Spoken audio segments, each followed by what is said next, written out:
wasiir ku-xigeenka wasaaradda caafimaadka Soomaaliland Naasir Cumar Jaamac oo wehelinaya mas'uuliin ka tirsan hay'adda HBA iyo maamulka wasaaradda caafimaadka ee gobolka Saaxil ayaa maanta si wada jir ah u dhagax dhigay goob ka tirsan dhakhtarka magaalada Berbera oo laga dhisi doono mashruuca nafaqeynta dhallaanka iyo hooyada ee gobolka Saaxil kaas oo ay fuli doonto dhismaheedu hay'adda HBA ugu horreyn waxa ka hadlay madaxa qaybta nafaqeynta hooyada iyo dhallaanka ee hay'adda HBA Maxamuud Cali Bulaale waxaanu mashruucani caawinaya oo uu supplement u yahay mashaariicdii hore ee ka jirtay meesha hadday tahay nutritionka iyo hadday tahay caafimaadkaba marka waxaan filayaa waa mashruuc loo baahnaa waa mashruuc ka turjumaya baahida dhabta ee ay dadku qabaan waxaan rajaynayaa inuu noqdo mid wax weyn ka bedela dhibaatooyinka iyo caqabadihiina haystay ee hor taagnaa laakiin mashruucani wuxuu naga caawinayaa inaynu shaqaale u sameeyno hooyadii dabagala oo ugu taga goobteedii oo ka waraysta ilmihii yaraa marxaladiisii caafimaad halkay marayso ma soo hagaagtay kadibna inagii inoo soo sheega insha Allah mashruucan waxaan ugu talagalnay inuu noqdo pilot oo aynu saaxil ku tijaabino wasiir haddii uu saaxil successful noogu noqdo waa mashruuc dhammaan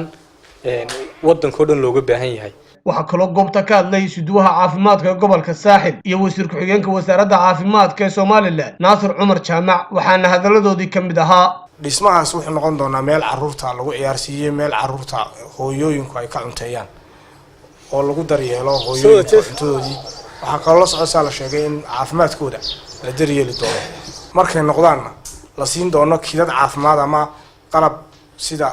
nadaafadooda iyo wacyigelin caafimaad la socoto in loo raacin doono iyo raashin yar oo markii horeba qorshaha ugu jiray anagoo diyaar u xanuunahay maamul ahaan in la iska soo kordhiyay carruurta loo adeegayo hooyooyinkaaba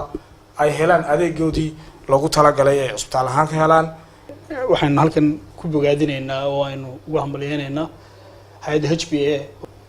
mashruucan aynu maanta joognaa wuxuu wax weyn tari doonaa qayb badan oo kamid ah dadkeena jilicsan gaar ahaan dadka ku nool gobolka Saaxil iyadoo aynu ognahay duruufaha ay ku nool yihiin dadkaasi iyo meelaha fogfog ay ka imanayaan wuxuu dhiirigelin doonaa in xarumaha caafimaadka ama cusbitaalka